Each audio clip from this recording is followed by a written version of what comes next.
Well, hi. This is one of the ways that I want to communicate with you. I don't want you missing out on church because that we can't be gathered together, but we can be gathered together in spirit. Amen? So I want us to continue. Tonight was our night that we were going to get back to the animals of the Bible. So I want us to continue with that, and we are going to be talking about the next animal of the Bible. Are y'all ready? All right. So let's review what we have done in the prior weeks. I know you can't see it. I will try. But the first week, we talked about the snake. And the snake tells us it is our choice whether to give in to sin or choose God's way. Adam and Eve in the Bible, they were deceived by the snake, but was it ultimately the snake's fault or was it Adam and Eve's fault to choose? It was their choice to choose, and we need to choose God's way. The second week we talked about the dove. The dove, he tells us that God keeps his promises. Okay, the story of Noah and the ark, and how he sent out the dove to make sure that there was land so that they could come out of the ark. But God always keeps his promises, and he shows us that by a rainbow in the sky.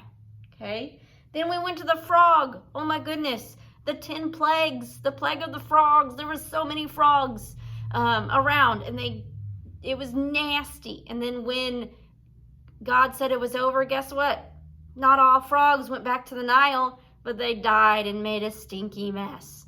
Okay, but the frogs tell us that God uses his power to help us, because the 10 plagues were to help the Israelites and help them to be released from being slaves. And so he was freeing them. Then we talked about the quail.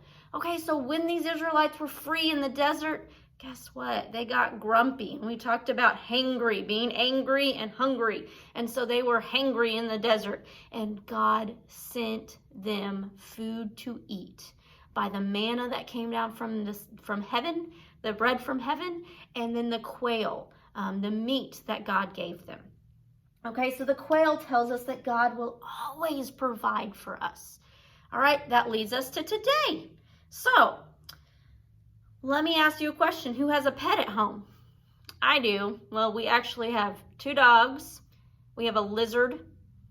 I guess that's it. Just 2 dogs and a lizard. We thank you, Mackenzie, for taking the guinea pigs. We have 2 dogs and a lizard at home. Who talks to their pets if you have a pet? We do. We talk to all of our pets. Do they talk back? No, but they can communicate with us in their own way, right? So we talk to our dogs, like when they come up on the couch. Yes, we let our dogs come up on the couch. They come up on the couch and we say, "Oh, Bugsy, how are you doing, you cute little thing?" And what do we say a lot to our dogs? No. And they know what that means, don't they? They know their name. They can understand that. They know their name. They know what no means. They know that if we're loving on them and petting them, that we're pleased with them, right? So we communicate with our dogs. Do they ever speak to us? No, we've never heard our dogs speak to us. Sometimes Bugsy will go, "Row, row, row," and we think that he's saying, "I love you." But no, he does not speak in words. Well, today we are talking about an animal that spoke. God used this animal to speak. And it is the donkey. I know it's backwards. It is the donkey. We are going to talk about the donkey, and I have a special video for you to watch. It is 2 of my friends, Lindsay and Barney, who are going to talk to you a little bit about this story. So let's see what they have to say.